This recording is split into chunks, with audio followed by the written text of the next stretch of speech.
are we already at episode number 10? Time goes by fast, huh? 130,000 views, emails from around the world, and the number one question I get asked is what? How did you convert to Islam? Well, it's a long story, so I'll give you the short version of it. Here it goes. Before Islam, I used to hang around with people who were into really bad stuff. I mean, really bad stuff. When I come to think of it, I didn't have the best choice of friends. Man, these guys were a bunch of characters. Here's some of the characters I remember. The con artist. Hey, Ali, how's it going, baby? How's it going? I want to ask you a quick question. That book you have in your hand, how much did you buy that for? $25. Not bad, not bad. I can sell it for 30. Yes, 30. And I'll give you 15. Huh? We got a deal? Come on. Oh, okay, I'll give you 20. The crazy guy.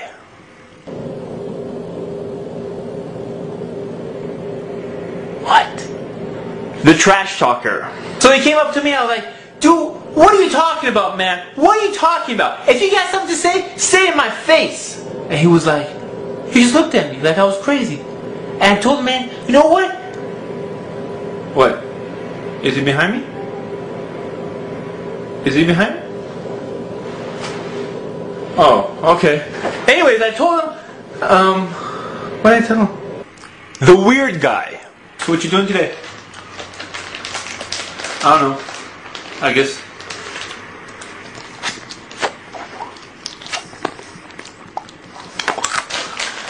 I'm sorry, did you want some?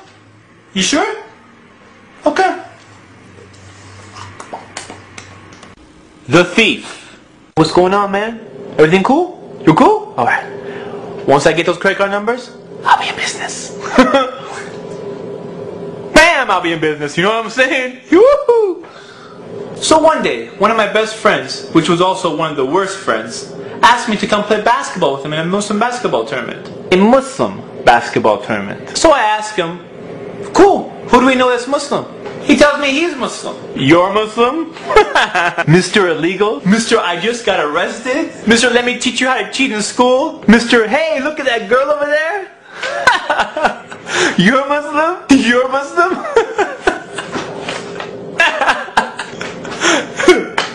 What? You serious? Okay. I'm sorry, man. I'm sorry. I'm just sorry. Okay. It's out of me. Muslim. You're not Muslim. Who are you kidding, man?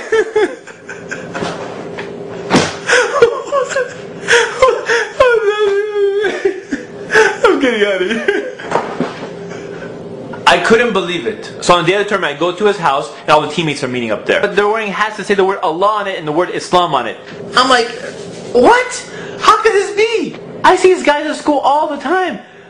I have like no idea these guys were Muslim. Zero. With all the stuff I see these people do, I didn't think they had any association with any religion. So we went to the tournament, and when it came for time for prayer, my team walked out. Yes, they said, let's go chill outside. I'm like, chill? Don't you guys go pray like 5 times a day? No, man, it's cool. We're gonna go chill outside. And judging by their actions, I thought Islam was some type of cultural thing. So of course, after seeing the way these people were Muslims, I had no interest into looking into Islam. Did I become Muslim after seeing these guys? No. As time went on, I noticed more and more of my friends were getting me into trouble. I guess this is what happens when you have bad friends around you. Sometimes you don't even look for trouble, but trouble seems to find you. One guy got arrested, the other one's in trial, and bam, I get shot at. Twice. And what religion am I practicing? Nothing. I was worshipping idols. Worshipping idols. Wearing these superstition rocks around my neck, thinking that these rocks will benefit me somehow. But they didn't.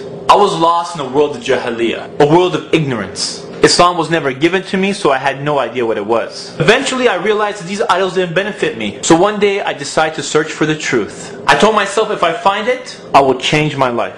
So I started looking into different religions and different ways of life. One by one, I found errors in different religions. Each time I found an error in a religion, I would throw it out. I mean, if the religion is from the creator of all things, the one who made everything, from God the Almighty, how can I have an error in it? Or how can I accept a message that's been changed by man? Or how can God get killed or die? I didn't buy it. Or blind following some clergy guy? Someone who claims he's closer to God than the rest of us? I don't think so. Pretty soon, I start losing hope. It looked like all the religions were eliminated. Then one day, someone gives me a flyer to an Islamic camp. So I figured this would be a great time to check out the religion of Islam. Unfortunately, it was bad timing. You see, my father was in the hospital and the doctor told us he has about a few days to live. So my mother tells me we should stay here because this is the last time you'll probably see your father. So at first I decided to stay.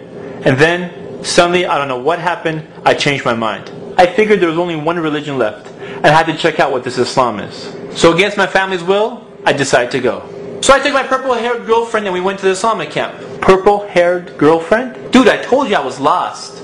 Anyways, when I got to the camp, I was causing a lot of problems. Let's say I was just a big troublemaker and they wanted to kick me out. Yeah, I was pretty bad. And eventually I got so tired of causing trouble, I took a break and I sat down. I actually started listening to the lecture. It sounded very interesting. The speaker was talking about things I never heard before. I started evaluating, analyzing, questioning. And for the first time in my life, I started thinking. It was amazing. It all made sense. I told myself, if I ever find the truth, I will go after it. In less than 24 hours, I became Muslim. I told my longtime girlfriend, it's over. She was in shock. When I came home, I told my parents, I became Muslim. They were in shock. And when I told my friends I'm Muslim, I think they probably thought I went crazy. Crazy! I think the reason that the camp made such a difference is it isolated me from all the distractions you get in this life. You see, in our normal life, we're distracted with so many different things. But if you take all these distractions away, and you get a chance to actually think, and Islam is presented to you, it makes perfect sense. Do you ever wonder why so many prisoners become Muslim? All the distractions are gone. They have nothing to do except to think. So they think. So I come back and everyone thinks I'm crazy. How come they didn't think I was crazy when I was worshipping rocks? You see, I don't get that. Alhamdulillah, I've been Muslim ever since. Alhamdulillah. Now look at the difference between the two types of Muslims I met. The ones I went to high school with were nothing but a bunch of characters. The ones I met at the camp were practicing Muslims. You see, both types of Muslims had an effect on me, but only one had a positive effect. The other had a negative effect. You see, when Islam was presented correctly to me, I became Muslim the next day. So if you call yourself Muslim and you imitate the misguided people around you, why would anyone want to be like you? I mean, if you go have a beer with your friends and then you try to talk to them about how great Islam is, they'll think you're a hypocrite. You see, there's people out there that are just like me. They are sincere, they want the truth, but they just need someone to present it to them. SubhanAllah, Allah subhanahu wa ta'ala gave you Islam. It's the greatest gift you can get in your life. And if you throw that away so you can imitate the misguided people, how does that make sense? I mentioned two types of Muslims. It's up to you to decide which one you want to be. Yeah, one path is going to be tougher than the other, but the end result is worth it. As you know, there's no compulsion in Islam. So the way we carry ourselves is the way we carry Islam to the people. SubhanAllah, those who had Islam and decided to be bad examples around me and never gave me Islam, what are they going to say to Allah subhanahu wa ta'ala on the Day of Judgment? Instead of giving me Islam, they gave me nothing. You see, if you slack off in your religion, it doesn't just affect you, but it also affects everyone who interacts with you. Do you know what I'm saying? No, seriously, do you know what I'm saying? I hope you do, inshallah. This is Ali reminding you just in case you forgot. This is Ali reminding you just in case you forgot.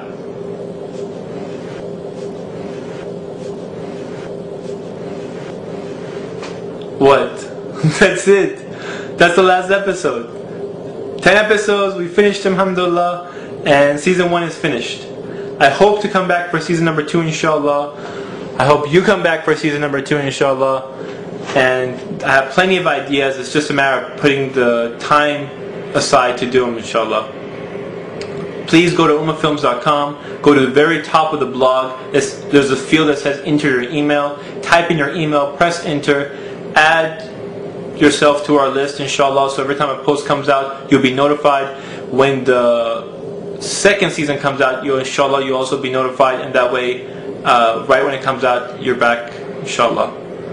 I hope you enjoyed it as much as I enjoyed it. I hope you benefited from it and not just were entertained by it. Jazakallah khair for watching, for letting others know, for your emails, and for all your comments.